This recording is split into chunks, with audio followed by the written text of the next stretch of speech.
All right, thank you. And so Olivia, now Olivia should, Kim, before you leave, Olivia should not, if I say Olivia, kind of keep an eye on it. Just make sure no one bumps it. No one bumps it. Okay, I will guard it with my life. Thank you. Okay, we did our welcome, and I would like, Carol's usually very good at this, but you all can participate in this. Sometimes I go too fast. So if I go too fast, like that, if I'm going on and you think everybody's got that, just go. And I'll, yeah, or that, you can go that way too. See, now, that's an example when I say that we want to have people to, one or two people for jobs, because sometimes things come up. Carol likes to say they get hit by a bus. I like to say they win the lottery or something. Just, you know, that's a difference. Okay, so what we're here to do today is I want to introduce our leadership team to you. Some of you know them, some of you don't know. You know them, but you don't know quite what they do. And I'm going to give them an opportunity to talk about that. We're going to go over some of the basics of the league, what our missions are, our goals. You know, we have new members who might be watching this at a later date, and sometimes they're confused about certain things that are basic to the league. So we're going to go over some of those. The other thing I want to interject is please feel free to raise your hand, ask a question at any time. We'll stop, because that's the other reason we're here, is to answer your questions. And we'll talk a little bit about what's going on this year.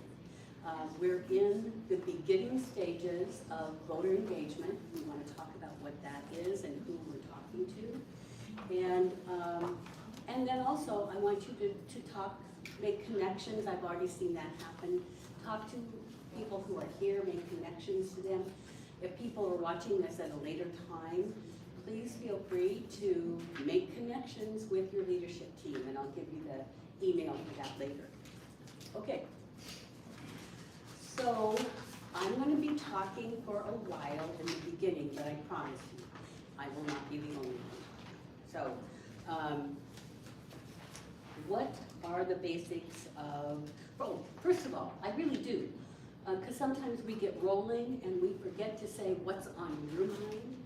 So, what are some things that really confused you, that you'd like to know more information about? Anything that you want to make sure that we cover today. Okay, good. Well, then we're done. Okay, so let's talk about the league's mission, which is all, you'll see it on all of our brochures, you see it on our website, to defend democracy.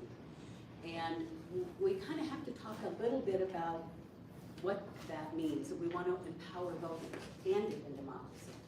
So what does that mean? Well, we want to have citizens that desire to be part of the community, to be part of our democracy.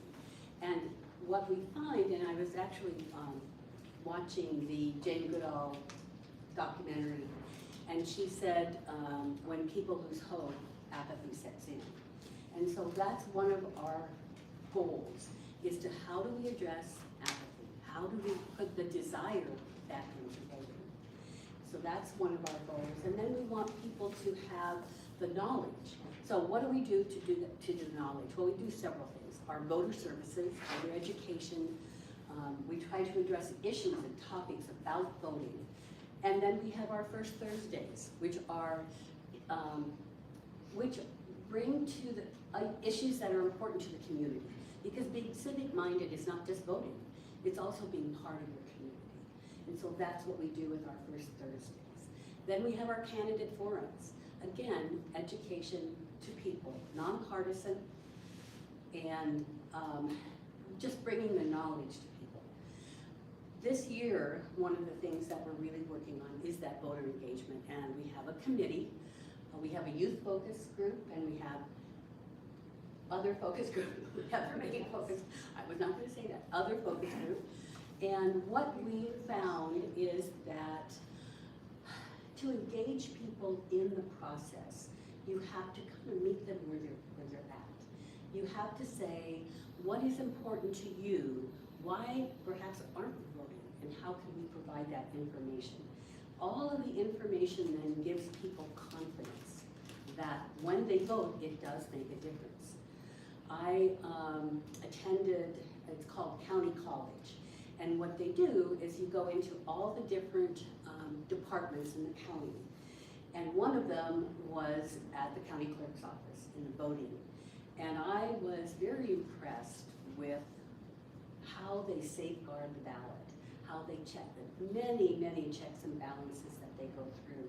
And that is something that an individual can ask to watch when the ballots come in. So it's important for people to know and trust that when they complete their ballot, it is going to be safeguarded and counted. Okay, so now we're at education. How can we stay nonpartisan? In a little booklet that you're going to take with you is a whole description of the League's comments about nonpartisan, but I just want to read a couple. And okay, we have here that wanting every eligible voter to have equal access to the ballot box is not partisan. Wanting a robust democracy in which everyone has an equal voice and equal representation is not partisan. Wanting to see more elected officials that reflect the diverse makeup of our country is not partisan, it's American. One politician taking a similar position to ours on any issue does not make that issue a legal partisan issue. They just happen to agree with us. And whether you identify politically as Republican, Democrat, Independent, Libertarian, Conservative, Liberal, Moderate, Progressive, or any other political perspective on that, you have a place in our democracy. You have a place in our organization. So that is the nonpartisan. And like I said, it's in our little booklet to read. I'm not going to read the whole thing. There's a lot of good information in there. One other document that's in there is talking about civic engagement. And when we talk about civics as opposed to politics, so civics is, we focus on the actions, the rights, and the duties of individual citizens. We expand beyond the government to include involvement in the community and society. And I had a group of volunteers at the beginning of the year who called our members, and time after time, they wanted to volunteer with us, but they were at the food bank. They were at 1, 2, 3 other organizations. That's getting involved in your community, and that is part of civic organization. We want to foster engaged, responsible citizens who contribute to the well-being of their communities.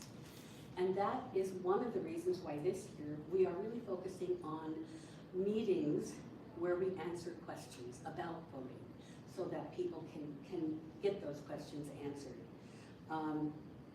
We want, it's a perspective in terms promoting civic virtue and democratic values. And this can be volunteering, this can be voting, this can be community organizing.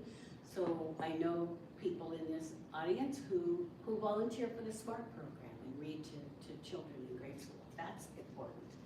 So all of those things, and then paying taxes is part of being civic, or engaging in local problem solving. And if you have a moment to look at all the activities in this community about really trying to solve some problems that are about our community, you'll have places to go practically every night you want to go. Okay, then one thing, so we have education, we have advocacy. We are a 501c3 company, which means that we have, in order to keep that state, we have to have 20% or less of our volunteer time and money devoted to advocacy. The other 80% is around education and voting services.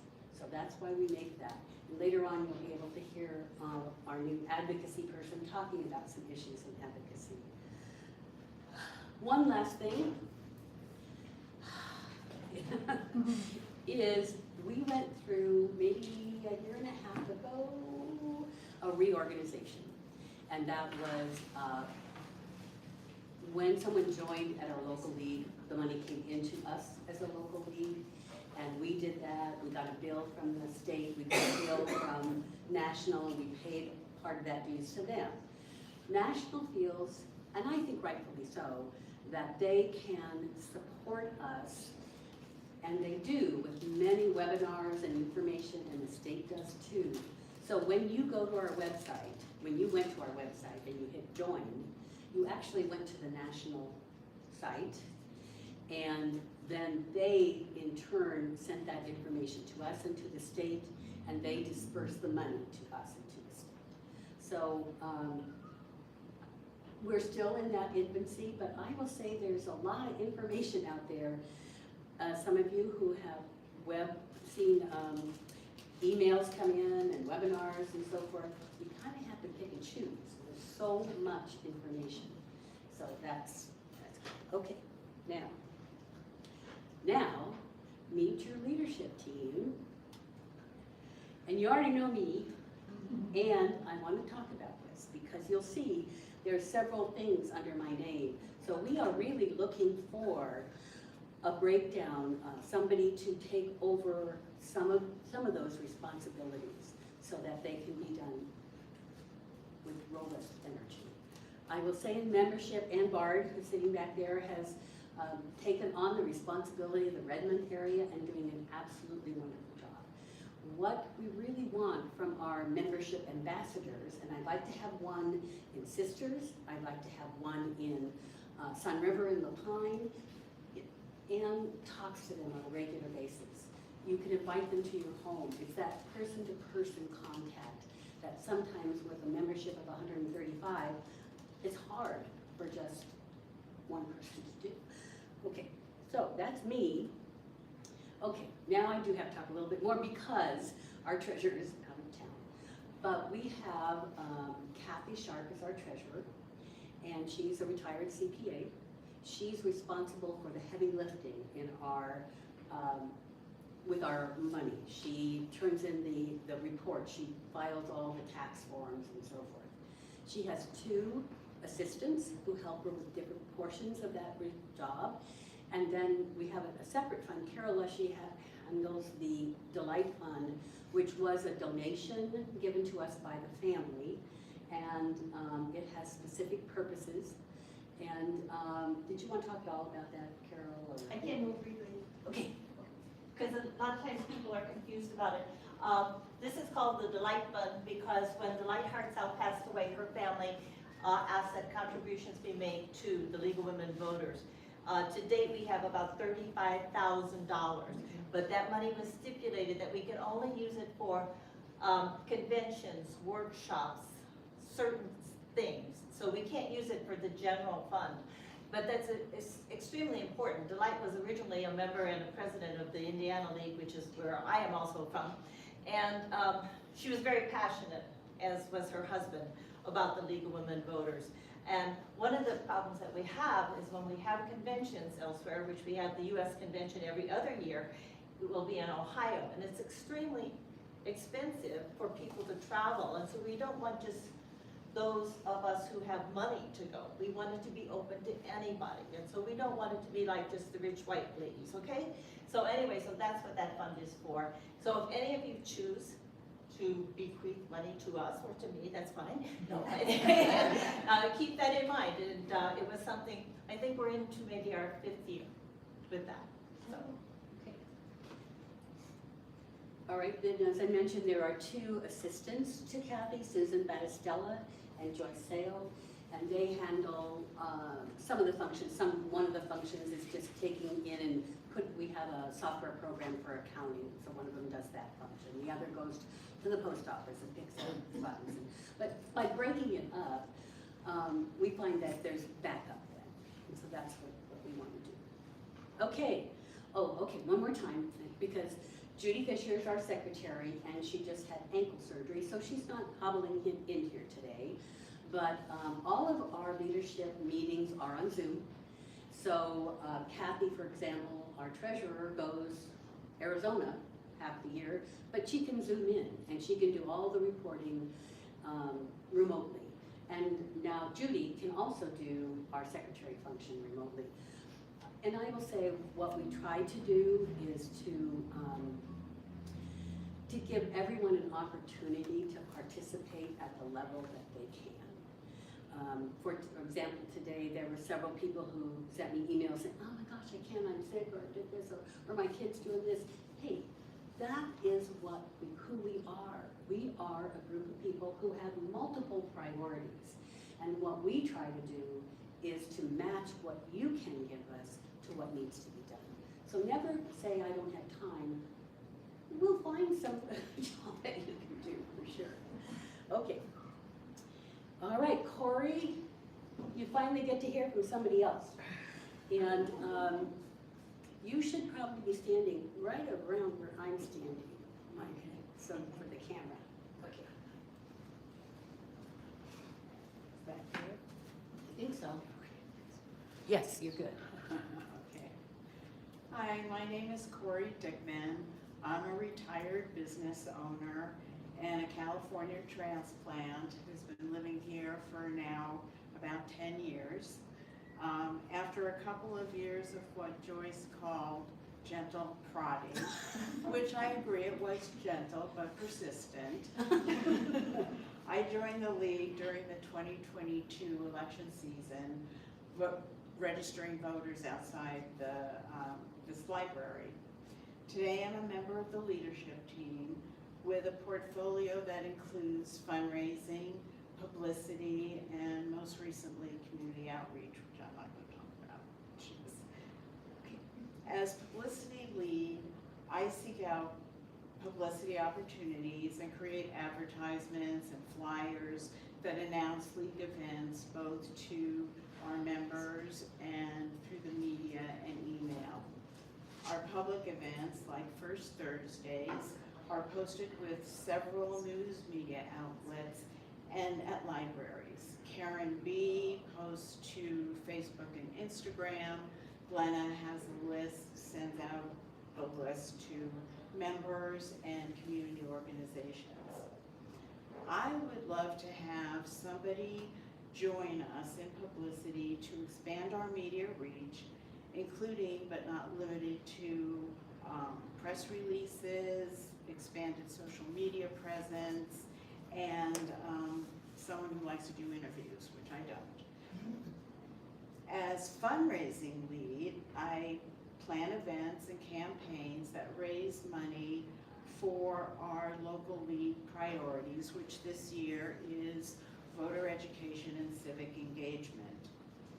To be honest, our fundraising relies almost completely on our members' generosity with donations and support of our fundraising activities.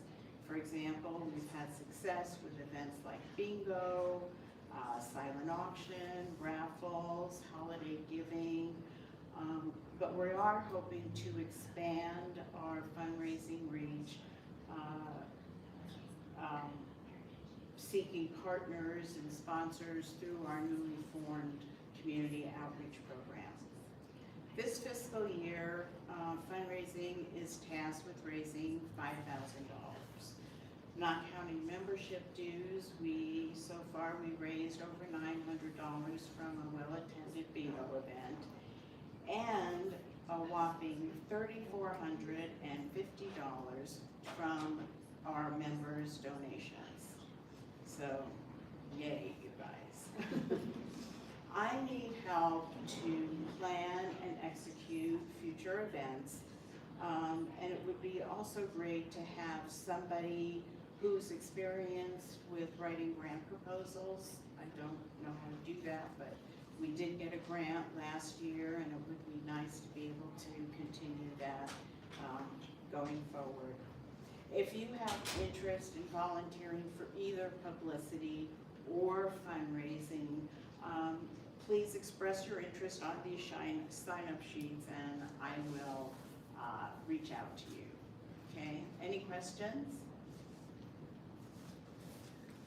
Okay, thank you guys very much. Okay, and I'll just, you can go sit down. Okay. I'll just insert that Corey's done a wonderful job as trying to reach out to media that we haven't reached out to before, so thank you for that.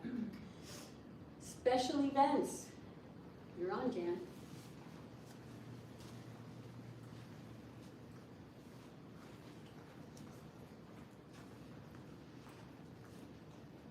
Well, special event sounds like I must be pretty fun, huh?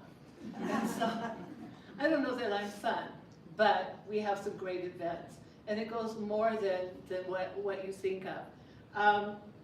One of the things that I understood right away when I took this position was that things that when we gather with our members, we advocate, we teach, but most of all, most everyone who joins in to volunteer wants to meet and work with with like-thinking people. And so when I looked at it then, we have a public, where we walk at the Bend Christmas Parade. And what I learned there is, okay, when I first started, oh, that's really nice. But what I found out later was that people are curious about us. They like us. Those who walk say, people are clapping their hands. They're waving at you. But most of all, too, is that we are teaching them what our mission is as we go. We don't make any of the political remarks and negativity. But what we try to do is let people know that we are here to teach on voter advocacy and the knowledge and to be informed. And I'm probably going to jump on Carol's a little bit, but it's the same with the forums. They too bring new folks in. So what I'm doing is December 6th is the parade. You do not, for those that are just visiting today and aren't members, we'd love to have you march with us too. If you hear anything that you like or you would like to support, that's a really fun way to get to know individuals. This year we're having the return of the vintage truck that one of our members has been so kind to loan us. And when I started, there had been a little red truck, much I think about the same year, that was used, that was really kind of our trademark. So that is returning. The theme this year is Storybook Christmas. So for any of you, I'm really looking for some innovative ideas how I incorporate storybook, what did I say?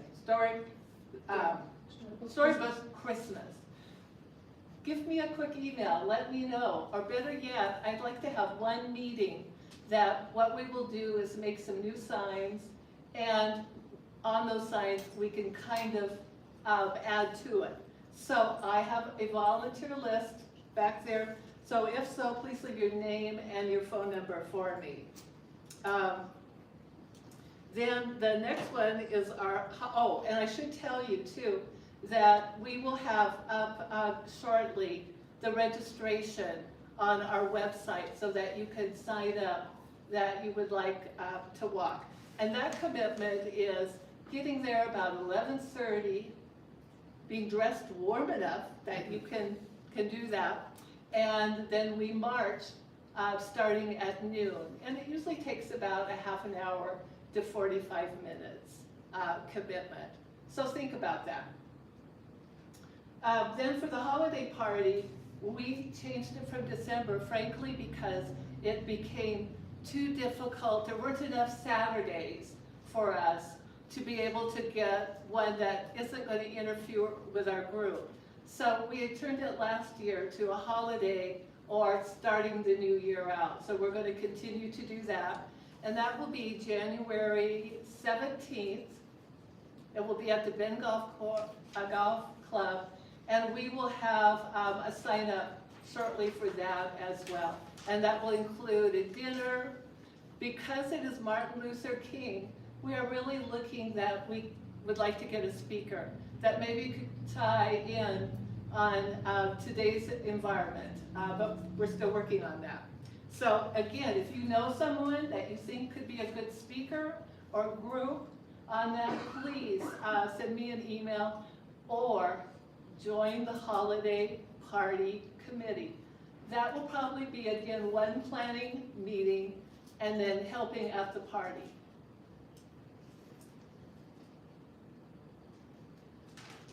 I wrote this all down in case I got so nervous I had to read it. Okay, then on top of that, special events for anyone who is interested in that position is it helps with the parties, but it also assisted with this meeting room and helping to get a meeting room.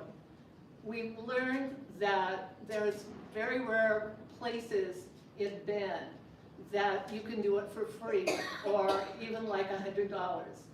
If any of you know of a place that we could use, we are great caretakers and we will leave it better than we found it on that basis.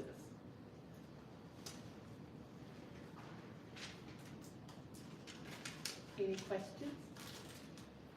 So on that, just remember that to look and register. Love to see you at our party as well. It will be good food, and we always save lots of time for conversations.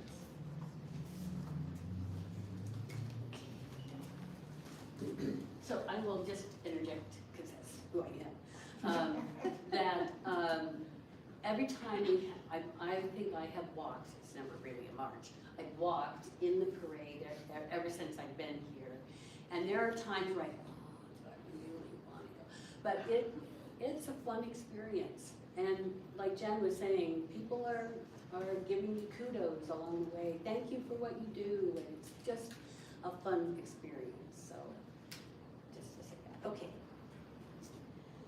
First Thursday, and you're also going to touch on candidate forms for me. Okay. Okay. Yeah, and you kind of, I think maybe you need to kind of come up here. Okay. I had to laugh when I saw Corey using her little phone and the next person comes in a 5x7 and I got my old board because I'm old school. But anyway, and also because I'll probably forget what I want to tell you. Joette Storm and I are co-chair of First Thursday, which I was told started out as civic engagement. And so all of the topics were, as Joyce had mentioned earlier, were about things that are happening in the community. So we meet on the first Thursday at 12 o'clock at the UU, which is the Universalist Unitarian. Unitarian Universalist. Thank you. I knew I was going to get that backwards. Thank you. And the doors open at 11:30, and then our speaker is at 12.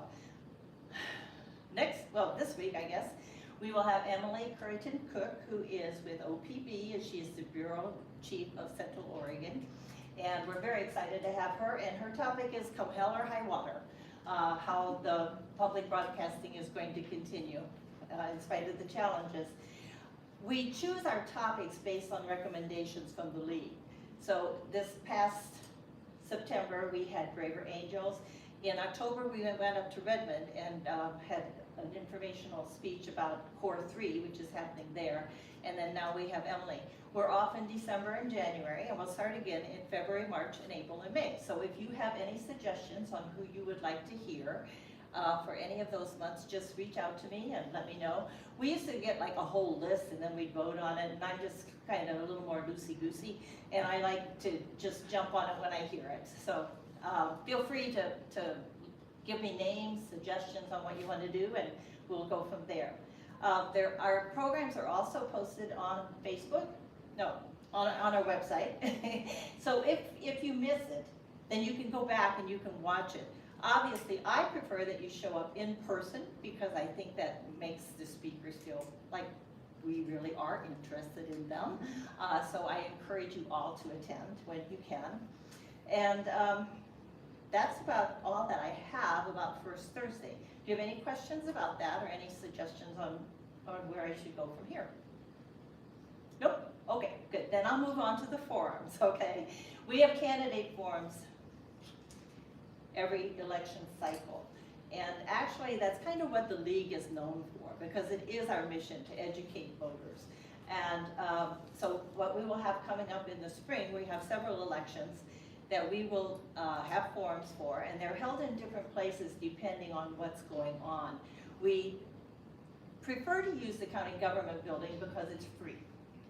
But then we do go to, the first time last year, we went to Lapine, and that was very exciting and got a little pushback, but once we were there, they were so happy that we came. So I'm sure we'll be invited back again. We also go to Sisters, and we do school board races and city council races and the whole ball of wax. We go to Redmond, and then we do cover the local government races here in Bend. We also will have a gubernatorial race next year. And the state races are a little bit more difficult because sometimes they dictate to us whether or not they want to come and where they want to come and how many people. So sometimes we have challenges with that, but we try to do as many as we possibly can. If you're interested in working on them, we have a variety of things that you can do. You can help with publicity, you can help with volunteering the night of the event. We have questions that are submitted by the general public to us which need to be screened because we make sure that they're not attacking an individual and that they stick to the topic, because that is what we do. We stick to the topic, we stick to our positions. We're not interested in what Joe is doing with his neighbor. You know, we really don't care about people's personal lives. We want to know what they are going to do once they are in office and how they are going to represent the people who voted them in. I think that's, oh, well, this is something that's really exciting. This will be the first election where we will be voting on 5 commissioners, and this is something that the league was very involved in. We went from 3 commissioners to 5, and so this spring we're actually going to get to vote on those positions. We're also probably going to be voting on whether or not we will accept the district maps that are, well, I think they're going to be recommended by the county commissioners, although I'm not sure. I actually was appointed to a position to serve on the district mapping committee, and we were working on it. Then it goes back to the commissioners, and then they decide if they accept it or not. If they accept it, then it goes to the voters. If they don't accept it, then I'm not sure what's going to happen. Or if the voters vote it down, then all of the commissioners will be at large.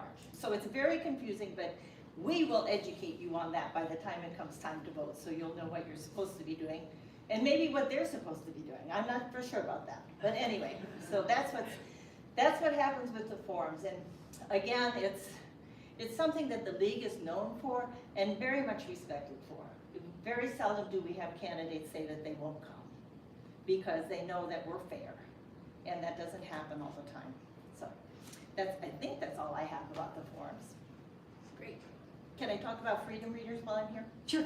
Then I don't have to come back. Okay. We also have a book club called Freedom Readers, which we started about 4 or 5 years ago. And it meets on the 3rd Thursday, and right now we're meeting in person, and then in the winter we go to a meeting on Zoom. And you can also contact me if you're interested in coming to that. This month it'll be at Karen B's house, and it is called, let me think, The Berry Pickers. And again, the people recommend the books, and then we vote on them. And that one, it's really pretty fun. I do books for a living, you know, and so I'm a very statistical person. So I just love these recommendations, and I put it in my Excel spreadsheet. I go, oh, 10 people want this and this and anyway. You will really enjoy the book club, and you don't even have to have read the book to come, and we just have great discussions. Maybe about a half hour worth of discussions about the book, and then we talk about life and what's going on in the community. So I invite you to join us. It's a great time. That's all I have. Good. I mean, not good, but thank you. So a lot of information there, and a lot of worthwhile. On the, I don't want to step on community engagement or our new leadership team role, but one of the things we're talking about too is, and as Carol said, we have a great reputation for providing candidate forums that are nonpartisan, that do stick to the topic. And we are also investigating maybe some other co-sponsors or partners that would align with that and still give us a wider berth of people to talk with. And anyway, so that's coming up in probably Janae's. Oh, here we go. Now, Glenna is our communications and roster manager, and she was called away to a family thing yesterday.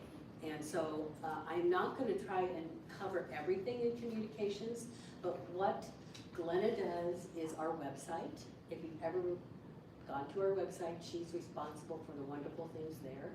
She does echoes. And the roster manager, as I mentioned before, we did a kind of reorganization.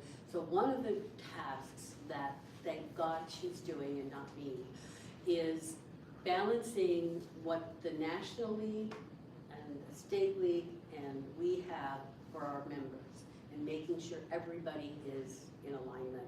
And then also there have been some people that have had, it's new software, right? It's a new system.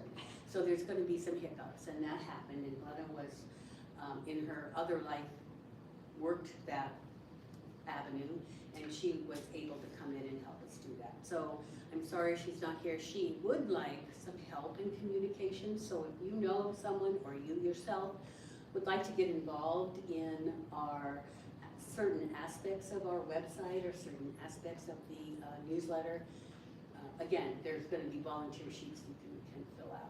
Okay, who's next? Okay, so Ann Goldner, you guys are good. Ann Goldner is our program person, and what is program? Program is the department that handles all of our studies and issues. So let's say I want to have a study on local education. I would go to Ann and I would say, I think we need to do a study on local education. And she would say, well, you know, Washington State just did one. Let's look at what they're doing. And can we just maybe take theirs on in whole or add to it for ours? If we decide we have to start at the very beginning, Ann would be responsible for helping us through that process of who you contact and how it all happens. I worked with Ann Goldner several years ago on our housing study. It took 2 years. Now, I'm not saying that all the studies take that long, but we interviewed everybody related to the local housing. So once we do that, then that's where we get our positions, and that's where we can advocate for things and do testimony and to go to the legislature and so forth. So, Ann, we don't have actually any consensus review we have to do this year. It's every other year. So next year, she will be contacting people and saying, let's look at our positions. Are they still viable?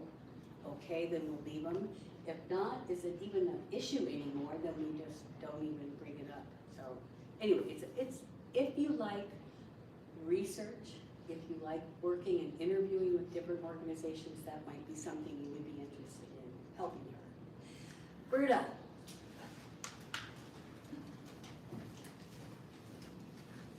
I'm Berta Keller. I'm in 20% advocacy. As you all probably know, at the state and national level, the League of Women Voters does put together studies of different issues and then decide on what kind of stance, if any, the League wants to take. And if they take a stance on something, then advocacy steps in and starts advocating for that stance. I got involved in this because one of the stances they took was to support the ERA. It's not the one you're thinking of. This is a new Equal Rights for All. What we're doing is we are trying to collect 250,000 signatures for a new ballot measure, which we hope to get on the November of 2026 ballot in Oregon. What it would do is amend the Oregon Constitution. It would enshrine within the Constitution the rights of women and transgender people to make their own medical decisions. It would do one more thing. Our Oregon Constitution still has within it the definition of marriage as between one man and one woman. In 2016, the United States Supreme Court made a decision that you can marry whomever you love, which in effect negated that part of our Constitution. However, as you've all probably heard, the United States Supreme Court has been asked to readdress that issue. And should they agree to do that, and should they agree to change their decision, then our Constitution would once more say, you can't get married in Oregon unless it's between one man and one woman.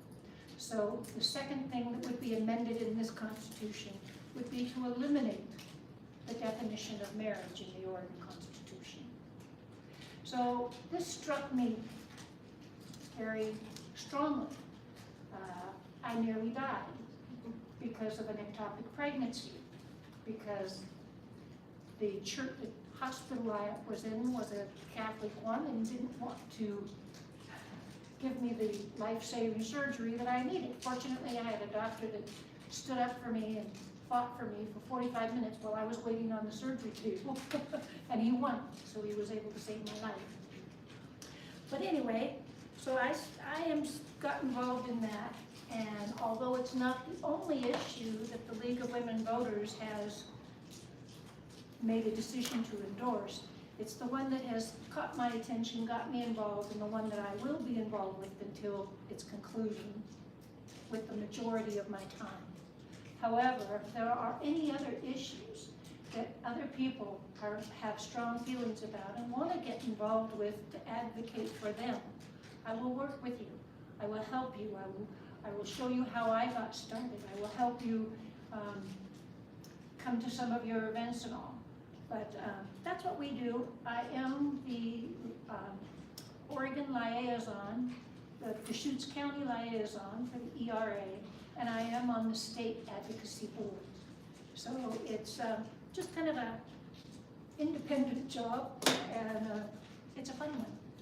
I have a sign-up I'm going to put on the table back there. If any of you are interested in collecting signatures, I can send you the training tapes. I have some of my clipboards with me. If you're interested, I can give you a clipboard, and then I can email you the training tape. It's a 12-minute tape you need to watch. It tells you the things you can and can't do, and check and not check, and then you can do it. I'm more than happy to go anywhere with you to get, if there's some place. I like staying close to Redmond because that's where I live. So for the No Kings, we had 3 people that are working on this with me at Redmond, in Bend, and I went by myself to the Redmond one. And so another thing I'm doing is, while I was shopping in downtown Redmond, I saw that a week from Friday, they're going to have ladies' night in downtown Redmond, and they're going to have all the stores open. So I'm going to combine shopping and collecting signatures. So anyway, that's what I do, and if you're interested, I'll put this on the table as you leave, and you can sign up. Thank you. Oh, we so far have 818 signatures collected and sent to the state. We probably have another 200 to 300 that have not been sent in yet. We have till May of 2026, so we've got lots of time. So are other people collecting signatures that are all around the state? Yes. Yes. So I initially got trained by the ACLU, came up here and did something at UU, and I've been doing it all the protests and probably sending 200 signatures or so. But what I was gonna say, there is gonna be a Bend Ladies Night also coming up. Yeah. A Bend. Ladies' night. Oh, very nice. Yeah, downtown Bend. So that'll Oh, be- I'll have yeah. to look for that. Yeah, but it's easy to do, and there's so It many is. people are very receptive, and you get to talk to them, and then you can also mention the league. Yeah. I wear a sign, I wear a board, and I have the League of Women Voters insignias on it, and I always start it out, I'm working with the League of Women Voters. And I do think it helps if you mention either something like an ectopic pregnancy or a midterm fetal demise that you know personally of. It helps people understand. The then Downtown Ladies Night is November 20th. Oh, November 20th. Okay, yeah, and as I mentioned before, the advocacy leadership team member is a new member on our leadership team, and Berta has been wonderful in helping us do that. Okay, now the next new member to our leadership team, a new area that we're focusing on is community outreach. And Janae Craig's going to talk to you about that. And you have to kind of stand across that. Hi, I'm Janae Craig, and I am helping us with a new focus for Deschutes County League of Women Voters is community outreach. And it's, as I said, new focus for us. So we don't have as many things to report on that we have accomplished yet, but we are in process of doing lots of things that are interesting. So we are talking to organizations in the community that may have mission statements, objectives, events that might align with ours. And we are looking at corporations and nonprofits and small businesses to see who might have some of those missions and values that would align with ours. We will work with them to support all of the activities you've been hearing about. They might be able to work with us on advocacy, fundraising, public relations, community education, voter outreach, voter registration, any and all of the things that all of you all are doing. We're hoping we might be able to create some partnerships in the community that would help support, expand, add to, make it less expensive, all of the other activities that everyone is doing. We have a very long list of suggestions that are made to us about places we might partner with, and we are beginning to meet with, talk to, and evaluate with those organizations what we're each doing that we might easily combine resources with. I was going to share with you some of those organizations, but the list is really long. So a few of the highlights, we're looking at the Girl Scouts of America. Might we be able to work with the young women as they're working on their civics badge? We're going to look at, help me Joyce. Latino Community Oh, we just Association. met with the Latino Community Association, and there are, it appears a lot of opportunities where we may be able to speak to and educate their community, and they may have opportunities to come and work with us on some things we're doing. We may attend festivals that the other has not yet been to.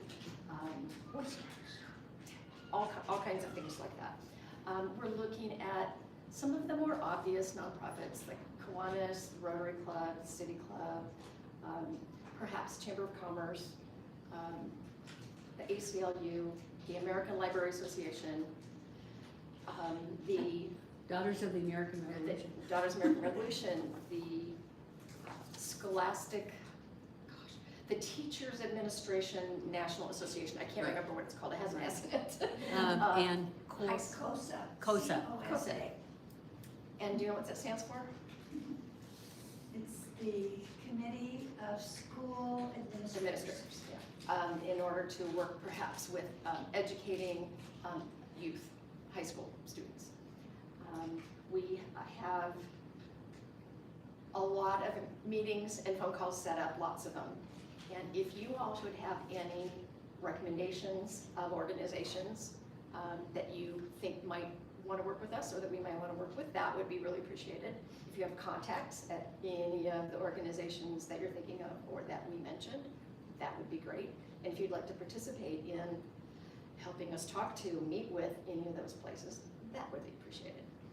Right now, Corey, Joyce, Ann, and I are doing most of that. And it would be nice to have a few more folks focusing on that. But it's remarkable how many organizations are doing similar events, whether it's speakers, festival tables, voting tables, educational speakers, that we might be able to partner with to help foster all the values that we're trying to work on, and the partner organizations would do. So, any questions? Great. Yeah, anyway, there, as Janae said, there are a lot of different organizations. When we met with the Latino Community Association, I think they gave us as many ideas as we offered to help them with. And one of them was festivals. They said people need to connect with people. So if you go to those festivals around a topic that you believe in, you're there and you're connecting with that group of people. So that is important. Okay, all right. I think now's the time. Everybody can stand up, stretch your legs, go back and get a snack, talk to people, and then when we come back, we're going to talk about other league business. We're going to talk about our voter engagement committee and some updates with that. We're going to talk about the youth focus and that, and Anne's going to talk about a new project for us, Observer Corps, and Glenn is not here, but I'm going to try to get us on the website and show you some of the things that are available. So anyway, take a little 15-minute break. Anybody wants to sign my petition that hasn't? Don't send it twice, though. Yeah, don't sign it. I signed it. Oh. I have some blank ones I need to get rid of my neighborhood. Oh, you did do that?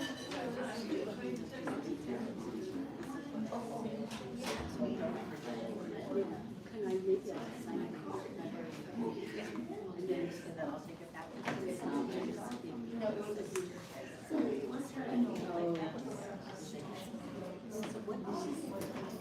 can't believe that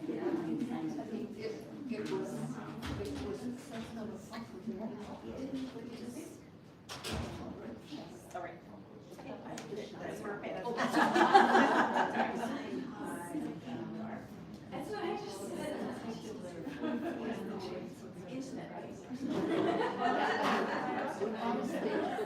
Institutional crisis. Yes. Yeah. It's good.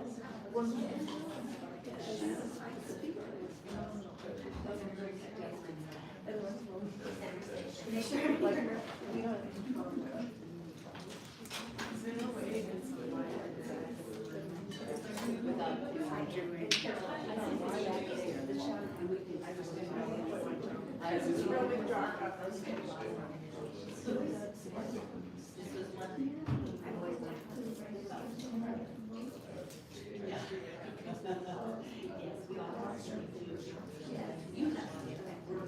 voter registration forms. You should in this case.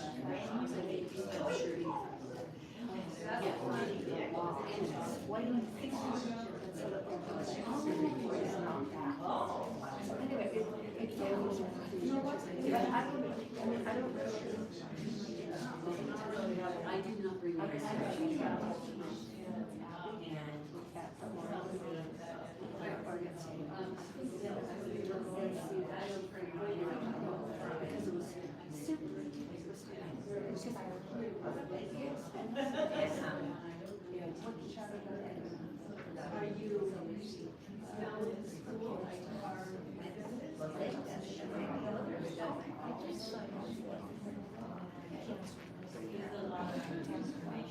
But I think if you want, it's kind of.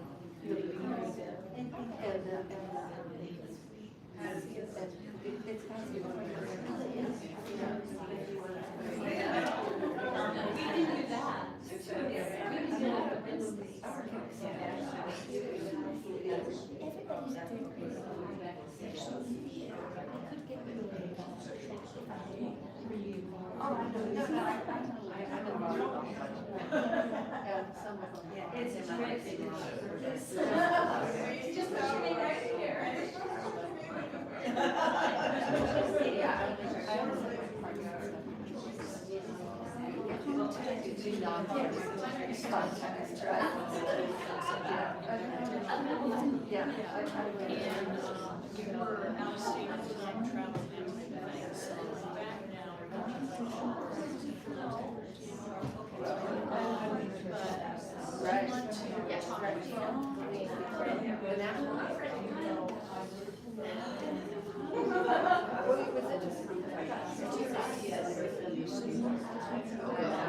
There was a team.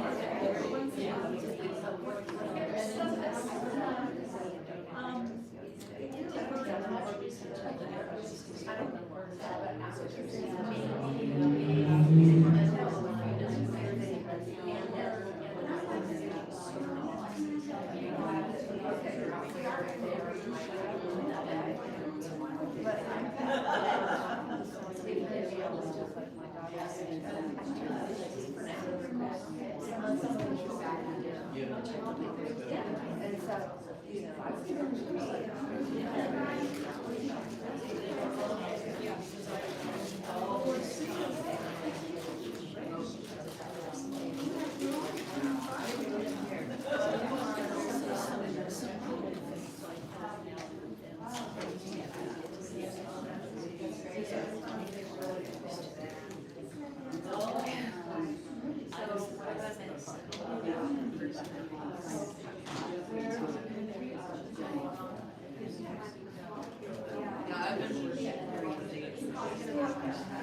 I just finished this book.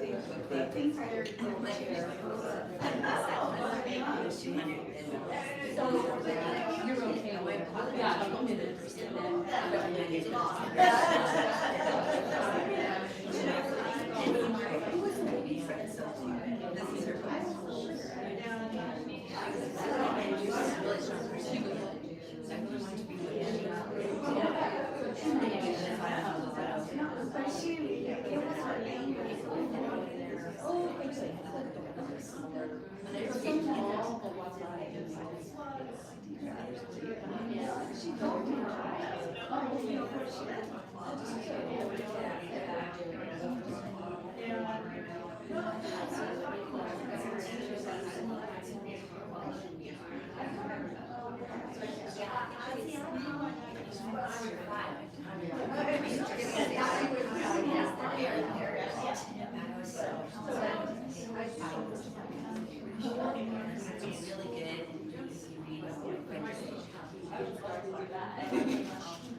So, I think we'll get started again.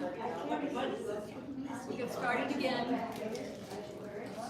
So I prefer how you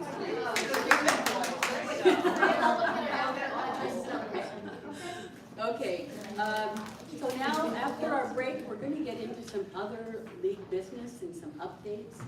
And Joan is going to talk a little bit about our voter engagement committee. We started meeting middle of June. And so we've gone all places. I'll let Joan tell you. And you probably need to. Well, oh, I'm you're good. good. You're good. Okay. And I tend to pace, so I'll try to stay in screen. Okay. So, yeah, my name is Joan Frixell. There will be a spelling test later on my last name. Did I spell it right? You did? Yeah, okay. Yeah, except then even if you see it, then you can't pronounce it, but, you know.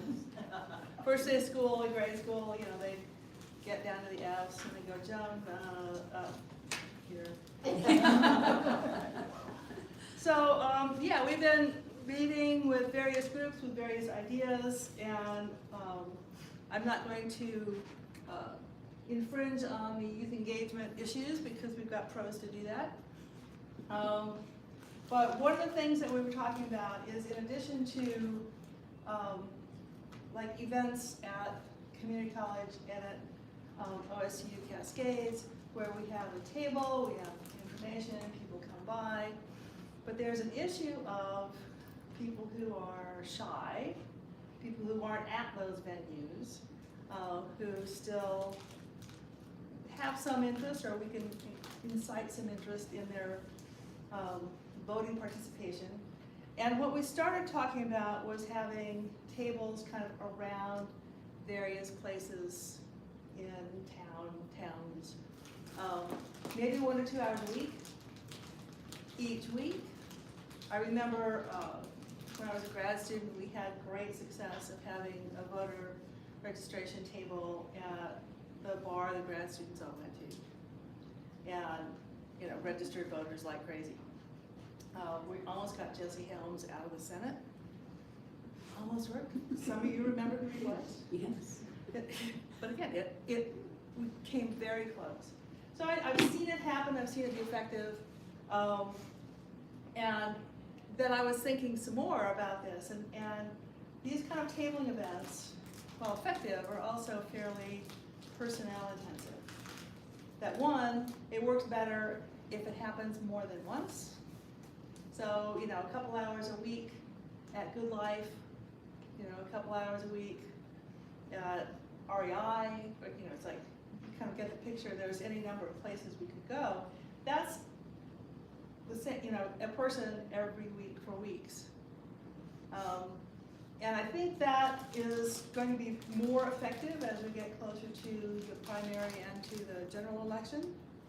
In the meantime, I think we could get a lot of information out, and I'm going to pass around an example of this in a second, so I don't want your attention to get split. If we have flyers that we post on community bulletin boards, those will be around all day, every day, and we can turn them over with new information. I'm starting with, and again, I'll pass around, this is just a rough draft, very basic voter registration information, where to go to check your registration, are you registered, you want to update it, you want to change your party, blah, blah, blah. Put those around any place there's a bulletin board, they'll let us. And that one, there are a lot of people involved in putting it up in the first place, but then it can stay there for a couple of months until it's time to put the next one up. And I'm kind of envisioning crowdsourcing this concept so that if you're in Redmond, you know, you go to your favorite places in Redmond. I live just west of the river. You know, there's a bunch of places I go regularly. Put these up any place they'll let us. And again, people down in La Pine, people in Sisters, people over in East Bend. That's so far away, you know. That, you know, people who work at the hospital, put them up there. People who, you know, work various places, you know your homies. So, and then what I can do from my end is put the flyers together. So I need to talk to Glenna to get the league logo. Oh, right. And Corey has some too. Corey Okay. can help you. Okay. I mean, I can make QR codes. Yes, I'm still using the old style clipboard, but I can make QR codes. And what I've done here, and I will, again, I made a few copies, so take one, share it, pass it. I don't have enough for everybody, so you'll have to like look over each other's shoulders. What I've done with this is I took the basic information on the Vote 411 homepage. Again, keep it simple. This is aimed at one issue. Check your registration. Here's the things that you can, that will get checked on your registration. Click on the QR code. So I don't have to hand people paper for that. They can just put their phone up. And then the most important upcoming dates for voters. There's a whole list of upcoming dates for candidates. But just, here's what's coming up between now and the primary dates. So my plan is, if this is okay with the group, one, put the league logo on top. Make this a little more colorful, make the font so that you can read it from the bulletin board. And I can make PDF versions of this, and and if there's like 5 places you can think of to put them up, I'll send it to you and you can print out a few copies. And I'm kind of thinking crowdsourcing the printing so that it doesn't swamp anybody. Happy to do Okay. colorful. Well, it's like, I mean, I can do the colorful, I just need to get the league logo so that I can do the rest of it. But if you want to do it, Yeah, right. we can tag team it, we'll work on that. And anyway, so this is my idea for the first one to go around. And again, what I have in mind is people to sign up to say where they're going to put their flyers up. So I can send you the file and you can print it. And then, so I've got to sign up in the back. That way we can keep track of where they are, because we don't want these things rotting there, faded 3 years from now. And then when we need to update them, we know where to go. And I know who's in charge of, which 5 bulletin boards. As we get closer to the primary, I think that's when having tables around the community will have more impact. And again, it's like there's a sign up for the whole thing, the flyers, but they include tables. I don't think we need to work on, start populating that yet, because I think that will have more impact when people are starting to think about the primary. And thinking about setting those up about 2 weeks before the ballots get mailed out, and populating those tables until the primary, and then we can all take a break and then ramp back up for the fall election. And where to put these is all kinds of places. And that list can get really long really fast. And so some ideas that have been floated are places like Gear Fix, REI, Powder House. This is bad after all. Grocery stores. Coffee shops. That's on my list. So, yeah, grocery stores. Somebody mentioned Lush Cosmetics as a place that they've had a good event earlier. Coffee shops, Bend Park and Recreation locations, bookstores, the library, food banks, which are gonna get like way too much traffic like immediately. Churches, medical centers, retirement homes, thrift shops. And again, think about where people go who could use a boost in encouragement to vote, which is probably everywhere.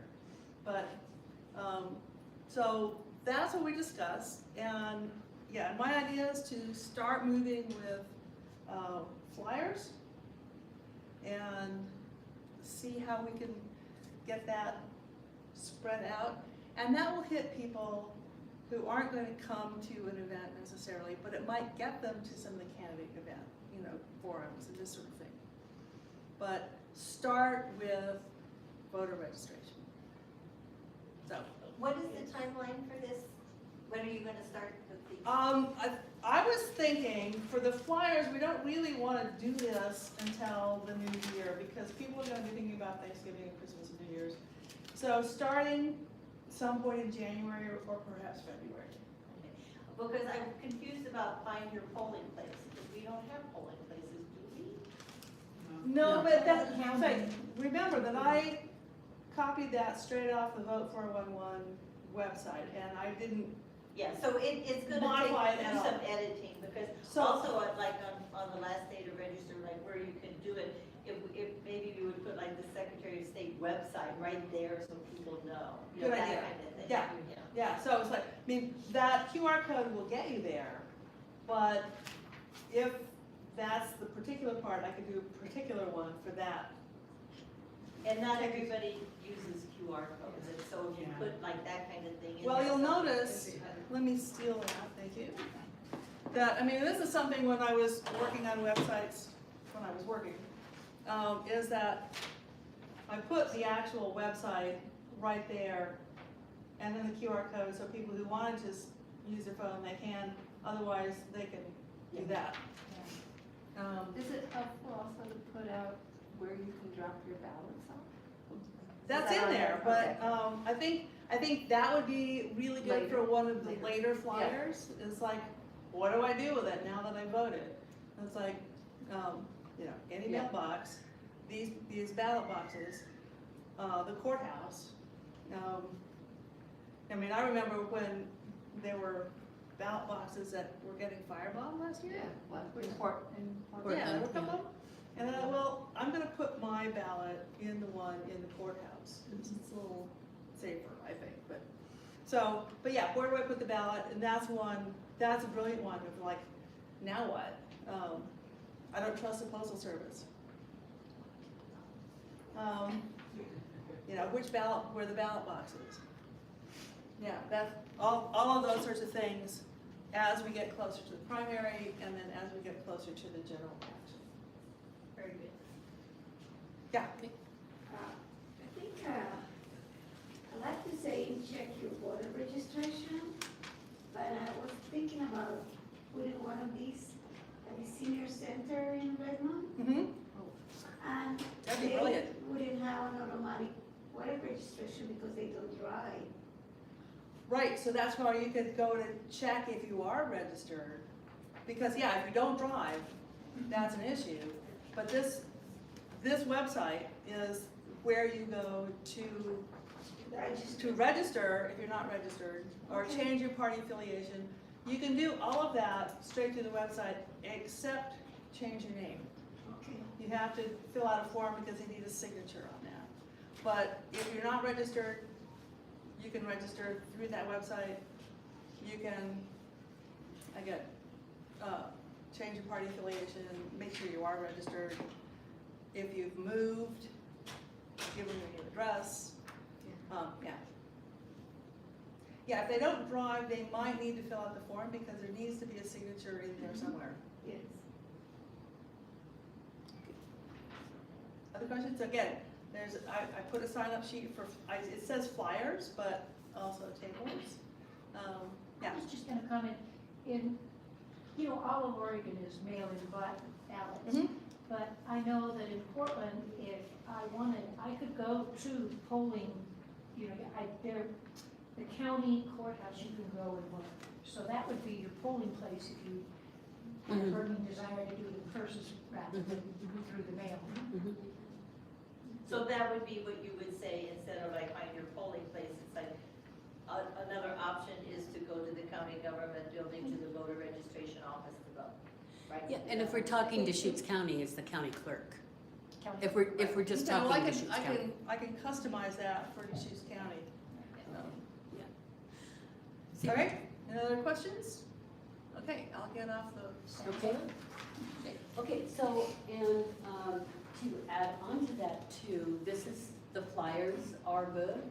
The flyers will alert people, and the other thing that we're working on as the youth is having, and the Latino Community Association also brought this up, is to have meetings where you talk about this. So the flyers could be introduction to voting 101. I mean, we have to come up with something a little more snazzy than that, but to answer those questions.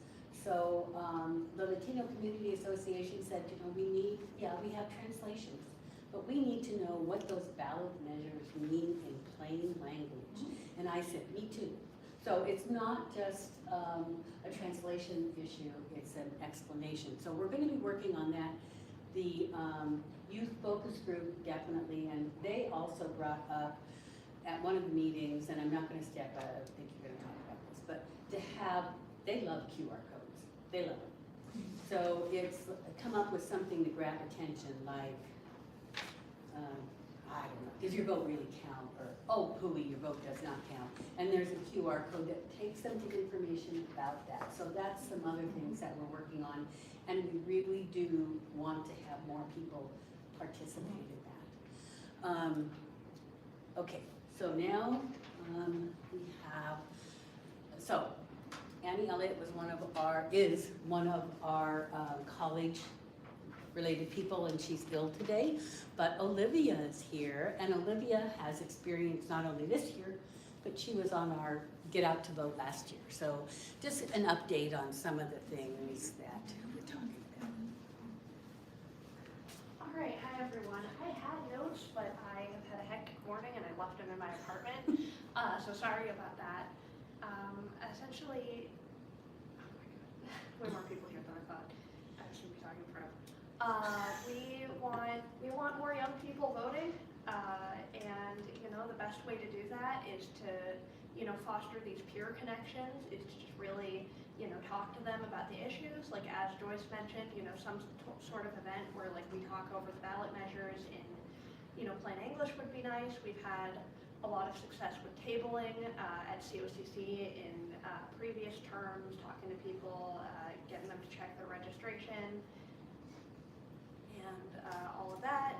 And we were also thinking about potentially having, I think, guest speaker events we talked about at COCC and OSU. We've spoken to the COCC student government a bit in terms of potential, events and projects, and I know we have an upcoming meeting with the OSU student government to, discuss similar things. So, yeah. Okay, it just happened yesterday, I think, day before. But OSU and COCC are excited about working together. So that, the next upcoming meeting for our youth focus is on that meeting. And they had various topics. I mean, a whole bunch of different topics. I'm not going to be a spoiler alert, but some things that would also invite the rest of the community to come and listen to. And if they're going to work together, we may have a room without a cost, perhaps. Yeah. But anyway, I'm not going to overstate, but we will have some possibilities. Yes, ma'am. I just want to thank you guys for putting together a youth-oriented collective, because everybody else in this room is probably Grandma's age. And not everybody's age. Not everyone. But we really need your thoughts, your ideas, your creativity, your perspectives, your experiences. Thank you guys for making time out of what must be really busy lives. Very happy to have the opportunity. Civic engagement is something that's incredibly important to me, and I'm glad to have a vehicle to talk about it with people. Yeah. Thank you. And Alicia, do you want to come up and talk a little bit about, so Alicia's high school, and she actually attended in person the workshop in Salem yesterday, right? Yes, Yeah. in Eugene. Oh, sorry, Eugene. Yeah, I was a presenter for the Youth Council yesterday in Eugene for the fall workshop. I know some of you probably saw me because it was recorded over Zoom. But I'm a new face to a lot of you, so I'm glad to be a part of this. Mostly we were talking about, just how to get college and high school youth involved, because we do have very low turnout for people of my age. And we have gone the route of making it more interesting through things and then making it like second nature. So things like OSME, so Oregon Student Law Collection, is a program that we are working on of just like instilling that habit in people before they can vote, so then they already have that education and knowledge to be able to just have to do it when they're 18. And things like different issues such as education and like misinformation was something that I mentioned a lot. And it's important to know your sources, check them all. Like I was talking with you, don't trust anyone else, always check them for yourself and do that. And so just make a lot of these things second nature for a lot of youth so that it's just already there when they have to vote and to get more people involved. Great. And so Lynn Mills is another of our high school age group person. And so again, this is the beginning. We also have some ideas from the Civics Learning Project, which is Amy Sabadini, and there's mock elections and different things like that. But again, we're going to try and focus on speakers that can come into, I think Lynn had mentioned the global politics class. I'm sure there's something like that too. So we can have the speakers, again, to build that civic hygiene. You get in the habit of voting. Yeah, exactly. If any of you have any questions for any youth or anything, feel free to ask me anytime. Thank you. Hey, I didn't get any applause. No. Okay, so there are just so many things, and we are starting early. Like I said, our first meetings were in June, and we're just working through. Janae's really good about telling me we need to set goals, and we will, but we are gathering information, and then we're going to set some goals. So now we have another new project coming to us, and I'm going to introduce Ann Bart I mentioned I had attended the county college, and at the end, our very last graduation, the county commissioners were there, and they said, you should really take part in what goes on at those meetings. And they're recorded, you don't always have to be there in person, but to really come to the to the commissioners meeting, to the different department meetings, watch them.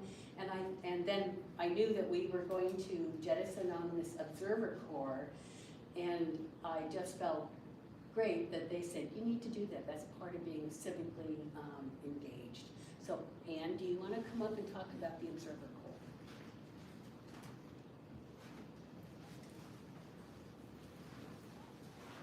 You've all been so attentive for so long, and I promised it would be very short.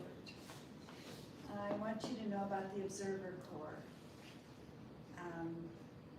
It is going to be our opportunity to be the eyes and the ears for the league at our county meetings, our school board meetings, our city council meetings. You all know that our democracy is under assault. Our League of Women Voters US has declared we are in a constitutional crisis. We emphasized and rely on government transparency and accountability.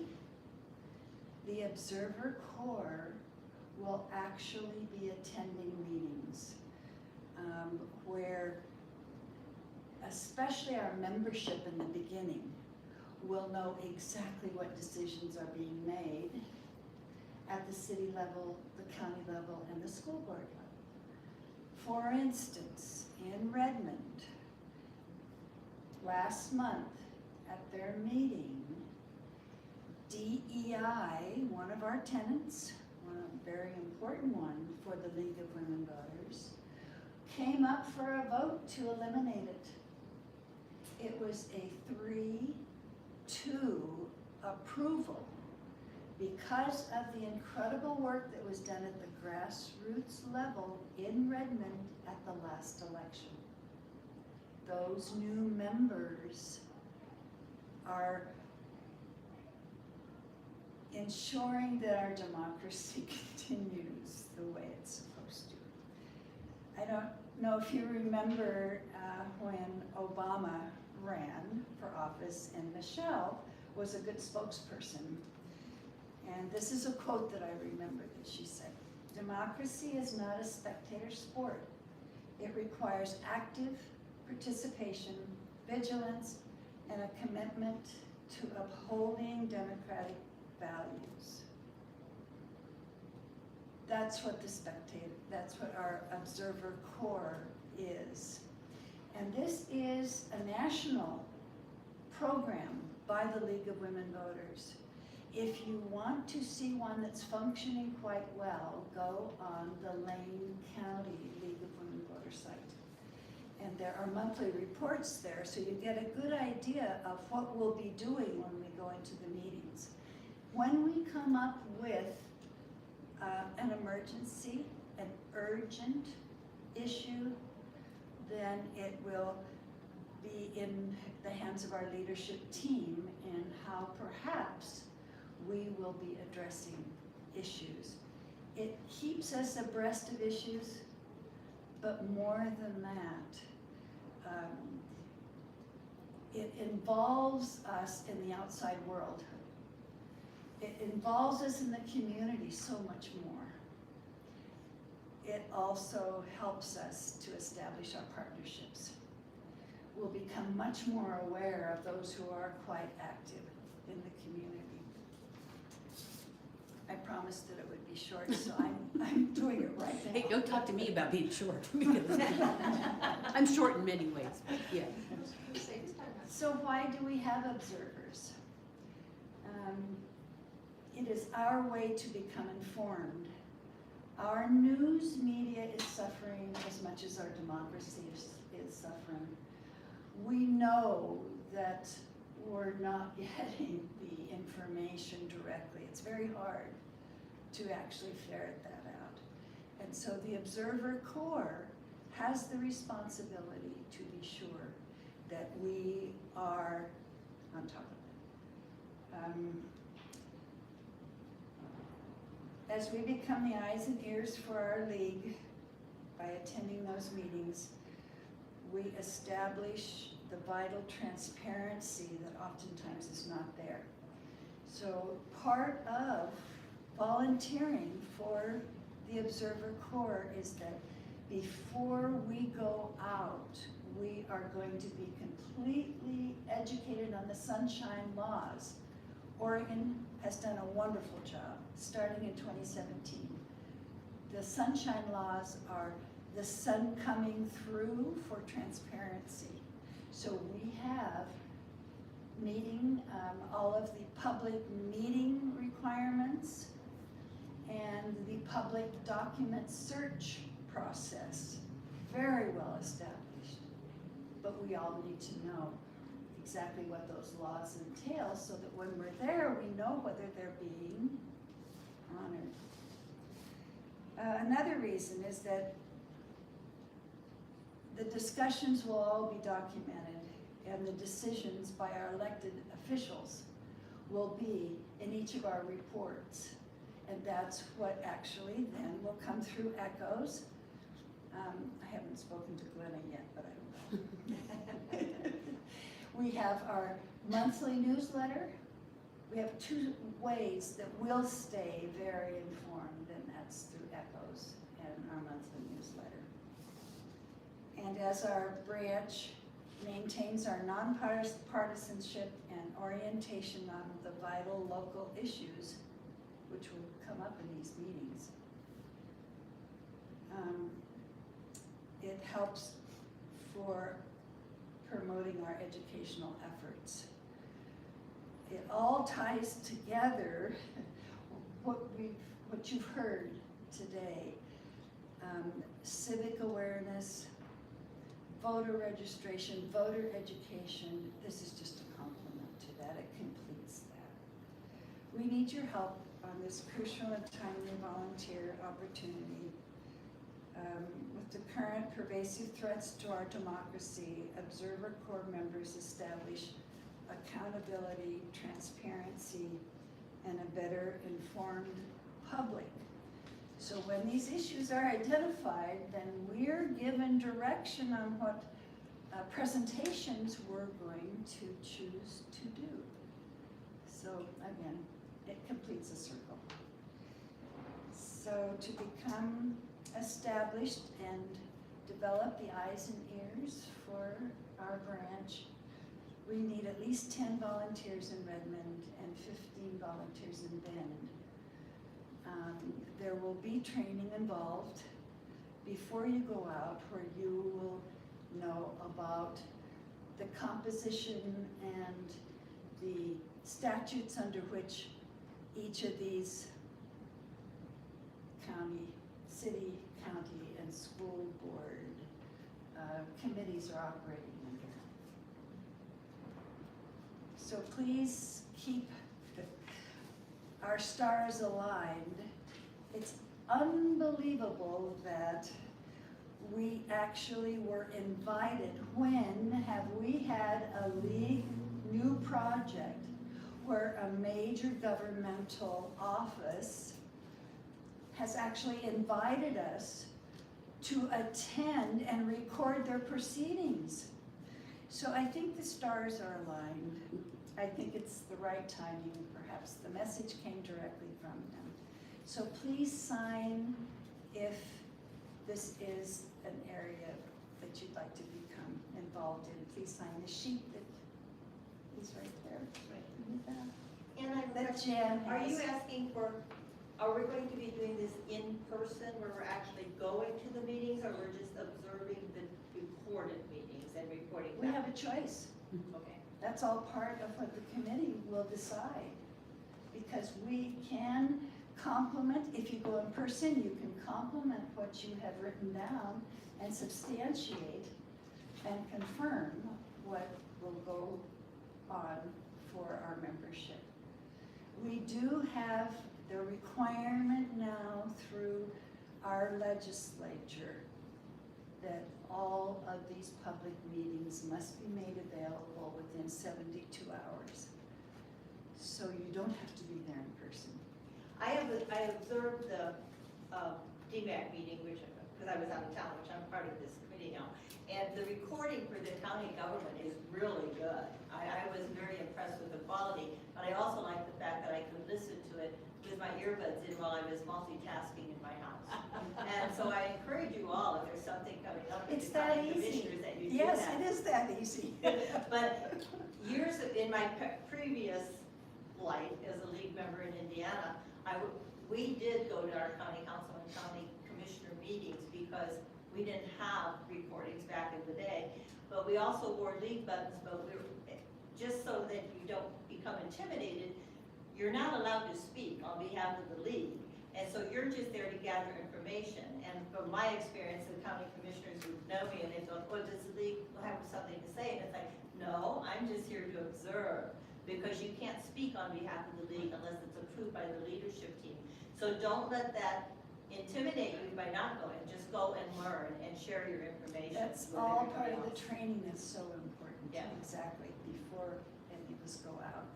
But they do notice when you're sitting in the audience with your league button. Yeah. It's probably intimidating to them when you're Yeah. saying. Maybe. Somebody's watching, yeah.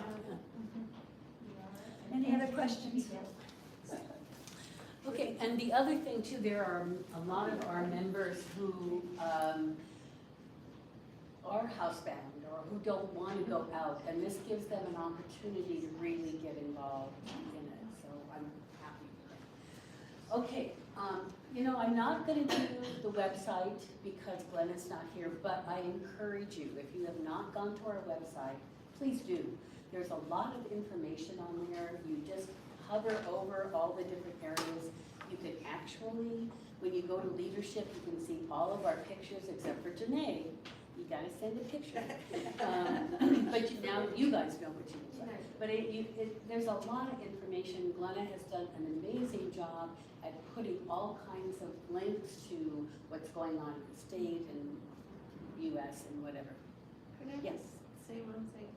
This last week, there was a league, Oregon League, Communications Cafe Uh-huh. That was on the constitutional crisis, and they had a phenomenal, absolutely phenomenal speaker. And so I can make sure you have that link, because if you didn't watch it, I think Ann Goldner watched it, and Marty Power watched it. Okay. But it was phenomenal, but it also had a petition regarding the shadow docket for the Supreme Court. Okay. So, and I'm not sure, I mean, this was on the league website, so, Yeah. I mean, it was referenced from league, so. Right, and the other thing, okay, I was just gonna say, sometimes those of you who get all those links to all the wonderful things and you just don't have the hours in the day, if you do register, Yeah. they will give you can watch it later. They will send you the. Yeah, I highly recommend registering, but if you didn't see it, I can make sure you have it, Please, and please. then you can make I sure. might have registered for it, but just in I'll send case, it to you. send it to me. And did you have? That's Betsy Massey. She's in Yes. California now, but she is a Unbelievable. constitutional expert that I've heard many times. Yeah. She knows her stuff. Yeah. And she is warning us. She, in that presentation, includes what the press has never written. That should, Yeah. that they should be. I'll give it, I'll make It's it, excellent. I'll make sure you get that. Yes, Everyone should watch it. Right, and because I'm not sure if Glenna, you put it on our website, she might have. I'll just make sure you have it. Yes, yes. Okay, so now, not knowing that our leadership team, many of them already did their own sign-up sheets. I have a sign-up sheet for you, but it just goes over all the different areas that we've talked about. So I'm going to hand you that and just put your name on it. If you want more information or you're interested in that area, just check it. And then I will see that the person who's doing that gets that and gets that. And then I made, because some, being an old school teacher, you kind of want to leave with something, don't you? So I do have a little booklet. Some of the things I read excerpts from are in here. So that's for you too. And then, what, do I have another one? Let me see. I think that's the last one. Oh, yeah, this is what's in your booklet. So it's the nonpartisan guidelines from the U.S. League. That is confusing to a lot of people. The little quotes I gave from civics and politics and what the distinctions are. Then our 2025 legislative session advocacy priorities from the state. League of Women Voters 101, sort of an update of our voter education committee things that we spoke about, the Observer Corps information, and then volunteer opportunities. Now, those people who are watching at a later date, they can get this information in soft copy. So I can just send them to that if they send an email to membership@lwvdeschutes.org. I will send them all this. So any last minute